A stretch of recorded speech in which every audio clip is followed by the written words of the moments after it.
Bonjour et bienvenue sur Automobile Propre. Alors on est à Genève, devant la nouvelle Honda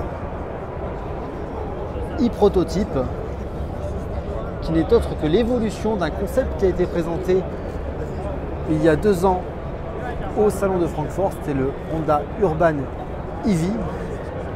Et ce concept,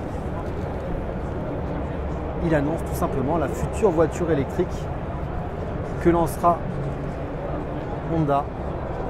Donc, par rapport au concept qui avait été présenté en 2017 à Francfort, on est sur un design quand même qui est assez proche, mais avec des contours un peu plus arrondis, moins anguleux. Les petites optiques rondes notamment, elles ont été conservées. Là on a le logo lumineux qui sera, lui pour le coup, il sera sans doute pas repris sur la version définitive pour des raisons d'homologation. Donc la petite voiture, elle est annoncée avec 200 km d'autonomie, un peu plus. On n'a pas encore la capacité batterie, on n'a pas pu avoir l'info. Alors c'est vrai que 200 km, ça paraît pas beaucoup. On a posé la question au constructeur parce qu'en fait, il y a beaucoup de concurrents maintenant qui arrivent avec des autonomies de 350 km ou 400 km.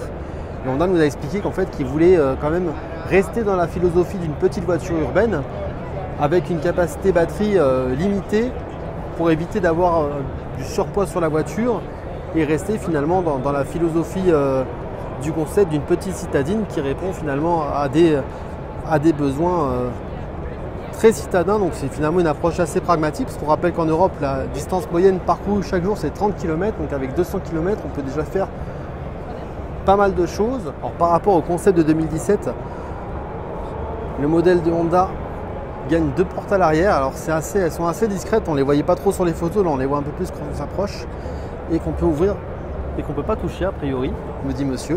Donc on a ici des poignées qui vont permettre d'ouvrir les portes et d'accéder aux portes arrière. Là pour l'instant, on n'y accède pas. Alors vu de l'arrière, on ne peut pas non plus accéder au coffre. On s'est fait engueuler lorsqu'on a voulu toucher au coffre. Donc pas possible. Il faudra attendre la version définitive qui va être normalement présentée en septembre à Francfort. Alors on voit la trappe de charge ici, là, juste devant. Donc je pense qu'on ne peut pas toucher non plus. Et un système de rétro-caméra qu'on avait déjà pu observer au niveau de l'Audi e-tron et qui sera, ça nous a été confirmé par le constructeur, conservé sur le modèle définitif. Alors on imagine que ce sera peut-être une option et que le client pourra quand même conserver un système de rétroviseur classique. Alors à l'intérieur, là on voit qu'il y a un écran de chaque côté, un écran ici, un écran à droite qui affiche le système de rétrovision, et on a vraiment cette grosse dalle numérique qui fait tout le tableau de bord et qui sera conservé en théorie sur le modèle de série, donc avec un intérieur qui mélange un petit peu des inserts en bois. Alors on ne peut pas monter dedans, on n'a pas le droit. Et ici les systèmes de gestion des modes de conduite. Voilà, donc un modèle qui va être assez atypique au sein de la gamme Honda et qui sera uniquement électrique. Donc là on voit l'aperçu du combiné d'instrumentation. Voilà, donc tout ça, ça défile, on ne peut pas toucher. C'est du tactile, enfin pas le combiné c'est pas du tactile, mais les 2 écrans à côté, on est sur des systèmes tactiles. On pourra régler la navigation, la radio, etc. etc.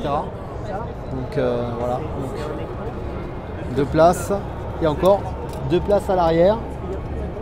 Voilà, une grande banquette à l'arrière. Voilà ce qu'on peut voir un petit peu de cette Honda e-prototype qui est encore une fois très très proche de ce que nous prépare Honda pour début 2020. En termes de calendrier, alors on parle d'ouverture de pré-réservation au printemps, mai et juin, nous a dit le constructeur, et un début de livraison pour début 2020. Pour l'instant, on ne parle pas encore de tarifs, on n'a pas réussi à avoir l'information. On sait juste que le véhicule sera bien équipé dès le premier niveau de finition et qu'il y aura probablement 1 ou 2 niveaux de finition.